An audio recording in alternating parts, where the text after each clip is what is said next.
আজকের দিনটা আমার জীবনের একটা বিশেষ দিন, কারণ আজ আমি প্রথমবারের মতো ড্রোন ওড়ালাম। হয়তো অনেকের কাছে এটা সাধারণ একটা বিষয়, কিন্তু আমার কাছে ছিল একটা অন্যরকম অভিজ্ঞতা। ড্রোন উঠছে, গ্রাম দেখা যাচ্ছে উপর থেকে।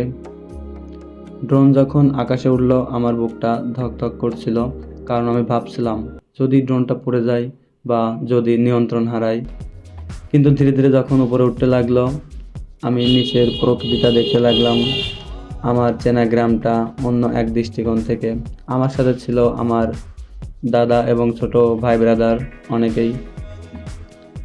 আমার গ্রামের পাশ দিয়ে বয়ে গেছে একটা শান্ত নদী। ছোটবেলা থেকেই যে নদীতে আমি খেলতাম, সেটা উপর থেকে দেখার অভিজ্ঞতা অনেকটাই আমার কাছে স্বপ্নের মতো লাগছিল।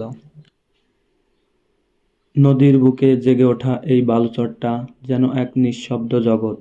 কখনো রোদে ঝলমল করে, কখনো ঘাসে ঢাকা পড়ে, আবার কখনো শিশুদের খেলার মাঠ হয়ে ওঠে।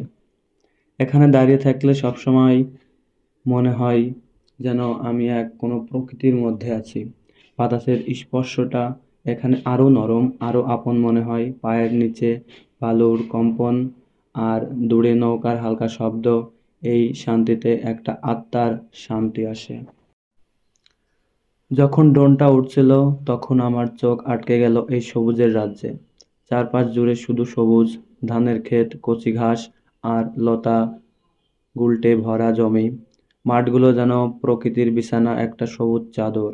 আর গাছগুলো যেন ছায়া দেওয়া নিঃশব্দ প্রহরী।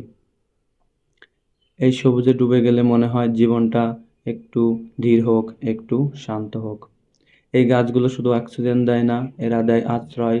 ছেলেবেলায় আমরা এদের ঢালে দোল খেতাম, ছায়ায় বসে গল্প করতাম। আজ সেই গাছগুলোকে আকাশ থেকে দেখে মনে হচ্ছিল ওরা যেন আমার শৈশবকে পাহারা দিচ্ছে। ড্রোন যখন আকাশে উড়ছিল, তখন আমি নিচে তাকিয়ে দেখলাম আমার চেনা গ্রামটা একেবারে বদলে গেছে। ঘরগুলো যেন ছোট ছোট বক্সের মতো লাগছিল। কেউ টিনের ছাউনিতে, কেউ খড়ের চালায়, কেউ বা আবার উঁচু উঁচু বিল্ডিং। এই ঘরগুলো ছোট হতে পারে, কিন্তু প্রতিটা ঘরের ভিতরে আছে ভালোবাসা, পরিবার আর অসংখ্য গল্প। এই আকাশপথের চোখ দিয়ে দেখে মনে হচ্ছিল আমি যেন একটা জীবন্ত পোস্টকার্ডের উপর দাঁড়িয়ে যাচ্ছি। ঘরগুলো ছোট, কিন্তু স্মৃতির পরিধি বিশাল। এখানে প্রত্যেকটা বাড়ির ভিতরে আছে আমার শৈশবের একটা অংশ। উপর থেকে সব ঘর এরকম দেখায়, কিন্তু ভিতরে প্রতিটা গল্পই আলাদা।